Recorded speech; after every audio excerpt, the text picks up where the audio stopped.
Dinas Lingkungan Hidup Kota Bandar Lampung mengecek kondisi limbah medis di Rumah Sakit Urip Sumoharjo, Rabu 16 Februari 2021. Pengecekan terkait temuan limbah medis di TPA Bakung, Bandar Lampung.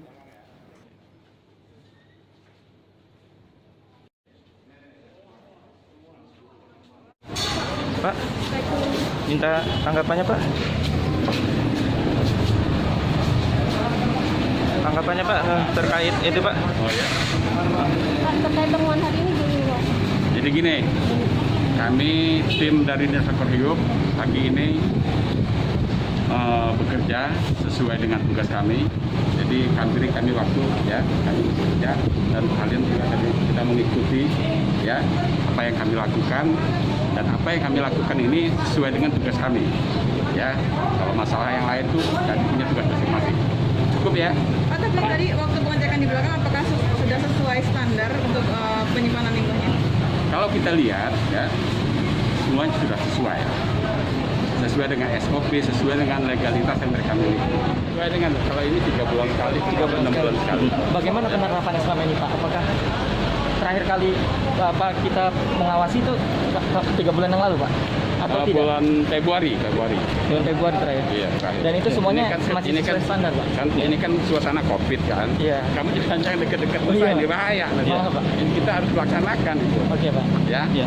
Sudah kita lakukan, kita rutin ya. Rutin ya, Pak. Sesuai dengan tugas kami. Ya mungkin ini kan namanya kecelakaan, kita nggak tahu kan. Iya. Dan juga semuanya kan masih dugaan kan. Menurut Ci Ali Ayub, semestinya limbah medis diolah hingga dihancurkan oleh masing-masing rumah sakit dan tidak dibuang di sembarang tempat. Dan sepanjang pantauannya, pengelolaan limbah di RSUS telah sesuai standar. Kita sudah bekerja sama dengan pihak ketiga. Di antara pihak ketiga itu ada PT yang berfungsi untuk mengangkut limbah tersebut, yaitu PT Gema Putra Buana. Dan mereka sudah kita legal audit, izinnya sudah ada, maksudnya kendaraannya harus sesuai spesifikasi dan harus terdaftar dia, baik di Dinas Perhubungan maupun di Kementerian Lingkungan Hidup, seperti itu. Untuk pengolahannya kita dengan PT Tenang Jaya Sejahtera.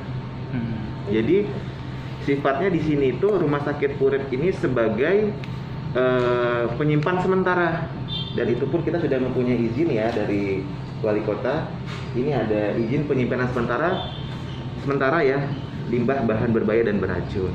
Jadi kita punya TPS. Jadi kita punya TPS, jadi kita menyimpan itu tuh ada izinnya, gitu. Nah setelah ini sudah kita kemas dengan baik, baru nanti dari pihak ketiga lah yang mengambil limbah tersebut. Gitu. Nah setelah limbah itu diambil, nanti ada manifest. Manifest itu dalam artian limbah itu kan ditimbang dahulu. Dalam artian semakin berat limbah ya semakin banyak yang harus kita keluarkan. Nah nanti dari hasil itu terbitlah manifest ataupun berita acara pemusnahannya. Kementerian Lingkungan Hidup. Nah di sini menyebutkan ini 29 April 2019, jangka waktunya itu 5 tahun. Nah di sini ini tertera mobil-mobilnya, jadi nggak bisa sembarang mobil dan harus tertutup. Nah ini ada platnya. Jadi memang benar-benar resmi seperti itu. Kalau pasien di Bakung itu bak terbuka itu gimana sih? Kalau bak terbuka mah bukan yang medis, Bukan medis ya? Itu yang domestik, Domestik. yang lingkungan hidup, yang biasa ngambil. Oh. Seperti itu.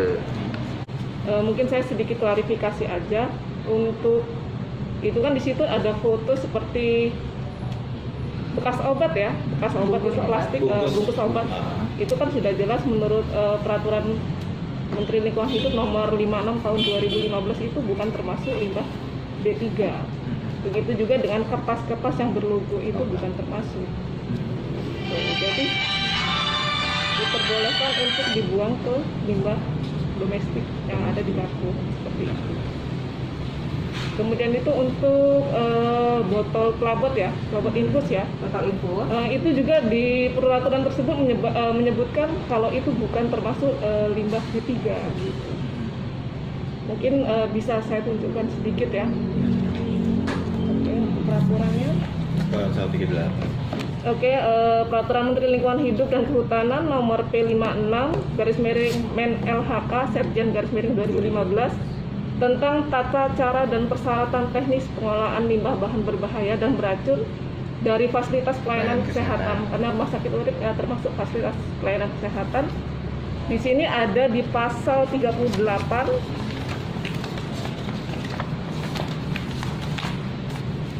di sini menyebutkan kewajiban memiliki izin pengolahan limbah B3 untuk kegiatan pengolahan limbah B3 dikecualikan untuk penghasil limbah B3 yang melakukan sendiri pengolahan limbah B3 berupa kemasan bekas B3